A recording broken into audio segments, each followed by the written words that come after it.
Assalamualaikum warahmatullahi wabarakatuh. Yang terhormat Bapak Fahru Rozi MSI, selaku dosen pembimbing mata kuliah Analisis Spektra Fotometri dan teman lainnya yang berbahagia. Saya Sita Sufiana Astuti, selaku moderator pada presentasi hari ini, dan anggota kelompok saya yaitu Hana Rizkia, Irfan Wihaksono, Izharuddin Ahmad, Marisa Alfiani, Muhammad Raffitriadi, dan Yasmina Zahra. Adapun topik yang akan kami bahas adalah Inductively Coupled Plasma Optical Emission Spectroscopy atau biasa disingkat ICP-OES. Baik, selanjutnya materi akan dibacakan oleh Marisa. Kepada saudari Marisa, saya persilakan. Baik, terima kasih Saudara Vita. Di sini saya akan menjelaskan tentang Inductively Coupled Plasma Optical Emission Spectroscopy atau ICP-OES. ICP-OES merupakan suatu teknik pemisahan sampel, khususnya bagi sampel yang terlarut dalam air, menggunakan plasma dan spektrometer. Teknik ini pertama kali diperkenalkan pada tahun 1974, namun karena memiliki banyak untungan, maka saat ini teknik ini tuh banyak digunakan untuk penelitian analisis yang lebih spesifik. Untuk skema alat ICP, yang pertama, sampel cairan itu akan disedot oleh pompa peristaltik menuju nebulizer dan spray chamber.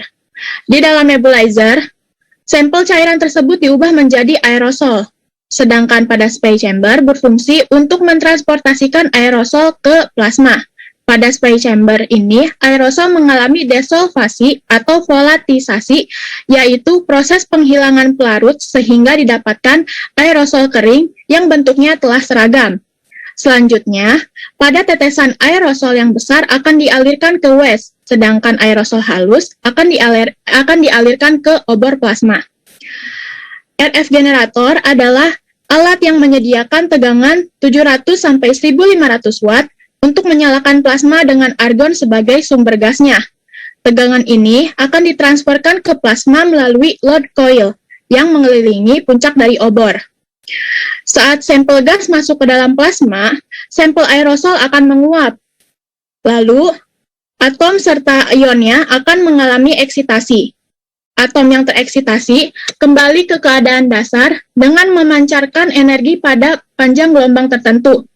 Panjang gelombang setiap unsur memiliki sifat yang khas. Intensitas energi yang dipancarkan pada panjang gelombang sebanding dengan jumlah konsentrasi dari unsur dalam sampel yang dianalisis. Selanjutnya, panjang gelombang tersebut masuk ke dalam prisma atau monokromator dan diteruskan ke detektor. Lalu diubah menjadi sinyal listrik oleh detektor dan masuk ke dalam integrator untuk diubah ke dalam sistem pembacaan data. Next. Prinsip ICP-OES. Prinsip utama dari ICP ini adalah mendapatkan unsur-unsur yang memancarkan karakteristik cahaya pada panjang gelombang yang bisa diukur. ICP perangkat keras dirancang untuk menghasilkan plasma yang mana atom dalam berbentuk gas hadir dalam keadaan terionisasi.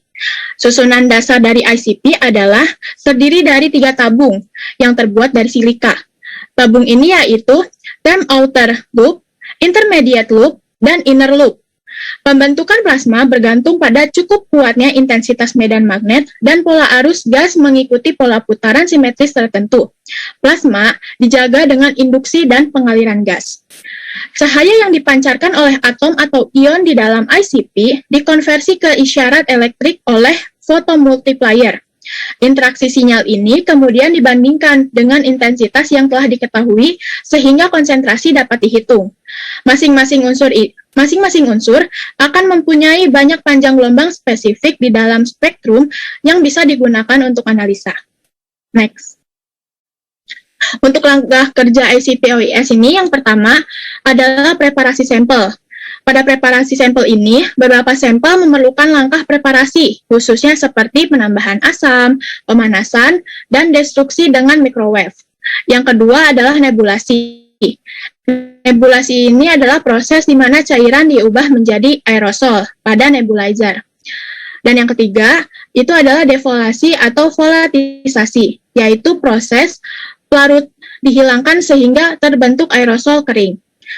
Keempat yaitu atomisasi, yaitu proses di mana ikatan gas putus dan hanya ada atom. Dan yang kelima adalah eksitasi atau emisi, yaitu proses atom memperoleh energi dari tumbukan dan memancarkan cahaya dari panjang gelombang. Dan yang terakhir adalah deteksi atau pemisahan, yaitu grating mendispersikan cahaya yang dapat diukur secara kuantitatif. Di sini merupakan contoh instrumen ICP-OIS, yaitu contohnya penetapan kadar logam timbal dalam sampel udara ambien. Untuk alatnya, yang pertama adalah peralatan gelas, yang kedua high volume air supply, pemanas listrik, neraca analitik Ohaus, kertas saring Wattman nomor 41, dan propipet. Untuk bahan, yaitu ada sampel udara ambien, aquades, larutan asam klorida, hidrogen peroksida pekat, dan larutan asam nitrat, 2:29. Untuk prosedur kerjanya, yang pertama adalah pembuatan larutan standar logam timbal 100 mikrogram per mililiter. Standar logam timbal 1000 mikrogram per mililiter dipipet sebanyak 10 mililiter ke dalam labu ukur 100 mililiter. Larutan ditempatkan dengan larutan asam nitrat 5% sampai tanda tera dan dihomogenkan. Dan yang kedua adalah pembuatan larutan kerja logam timbal. Larutan baku timbal 100 mikrogram per mililiter dibuat deret larutan kerja dengan konsentrasi 0, 0,4, 0,6, 0,8, 1, 2, 3, 4, 5, dan 6 mikrogram per mililiter pada labu ukur 50 mililiter lah. Larutan kerja masing-masing diukur serapan dengan ICP-OIS pada panjang gelombang 285,353 nanometer. Selanjutnya akan dibacakan oleh teman saya. Yang ketiga ada persiapan contoh uji. Kertas filter terpapar debu diukur dan dicatat panjang dan lebarnya. Kemudian kertas filternya dibagi menjadi 4 bagian dan dicatat luasnya. Kertas filter diambil satu bagian dan dipotong kecil-kecil di dalam gelas piala yang berukuran 250 ml. Potongan kertas filter kemudian ditambah dengan 60 ml larutan HCl 1:2 dan ditambah 5 ml H2O2 pekat. Contoh uji ini kemudian dipanaskan selama 1 jam pada suhu 105 derajat Celcius. Contoh uji yang telah dipanaskan kemudian didinginkan hingga suhu kamar dan ditambahkan kembali dengan 5 ml H2O2 pekat.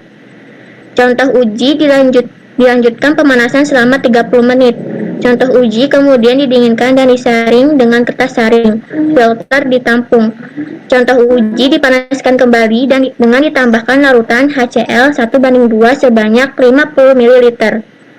Contoh uji dipanaskan kembali selama 30 menit. Kemudian contoh uji didinginkan dan disaring dengan kertas saring, filter ditampung, filtrat penyaringan pertama dan kedua kemudian disatukan.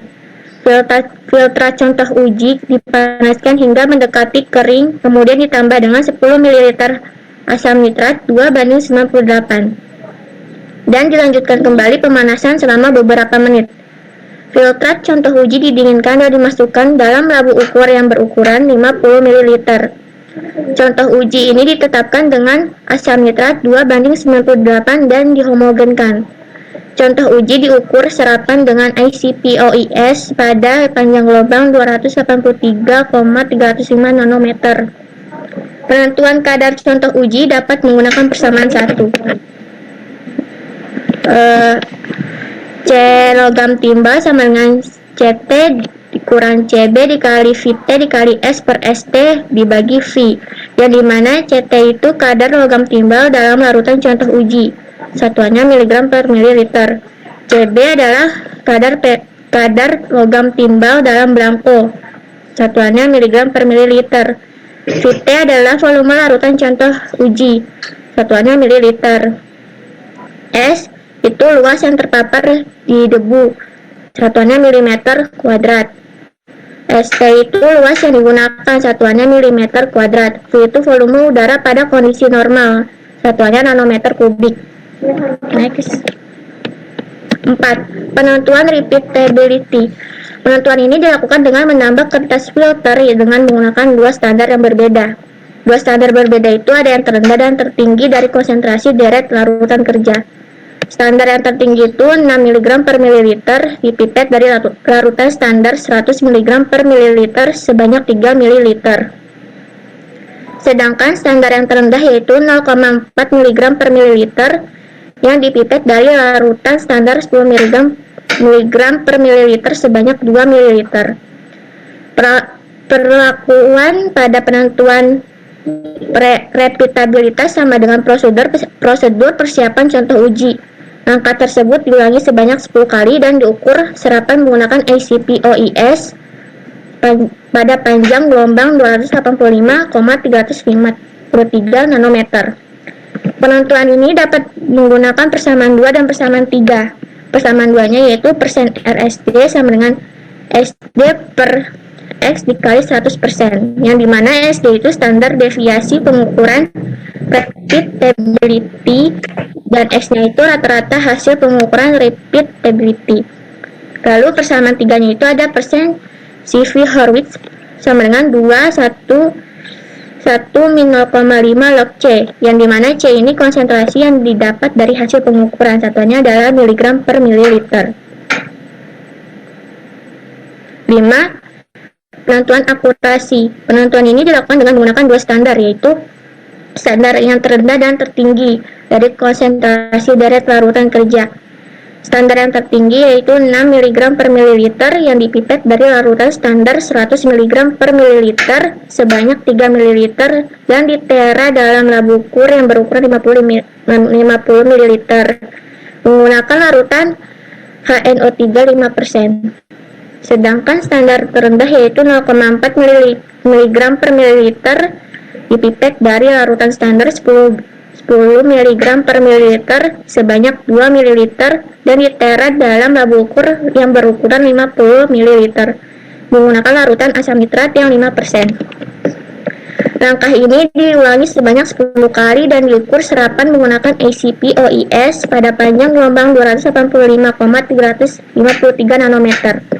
Penentuan ini dapat menggunakan persamaan 4, yaitu persen trueness sama dengan konsentrasi yang terukur per konsentrasi yang sebenarnya dikali 100%.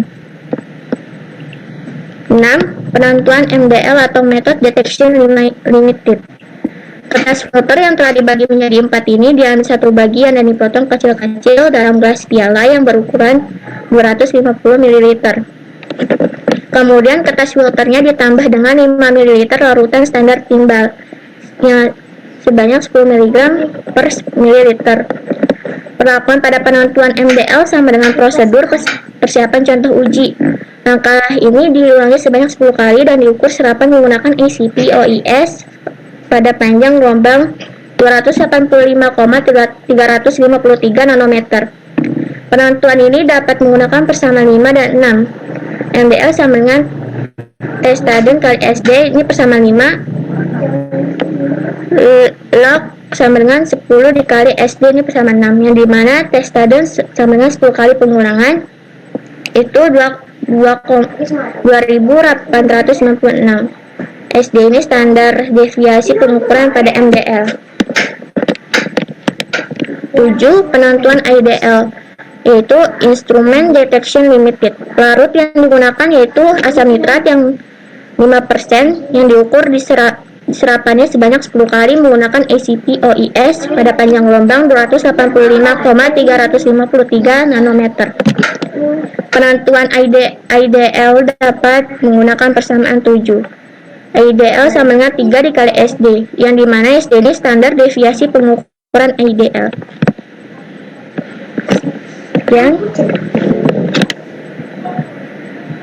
Baik, terima kasih Hana. Cukup sekian yang dapat kelompok kami sampaikan, kurang lebihnya mohon dimaafkan. Wabillahi taufiq wal hidayah. Wassalamualaikum warahmatullahi wabarakatuh.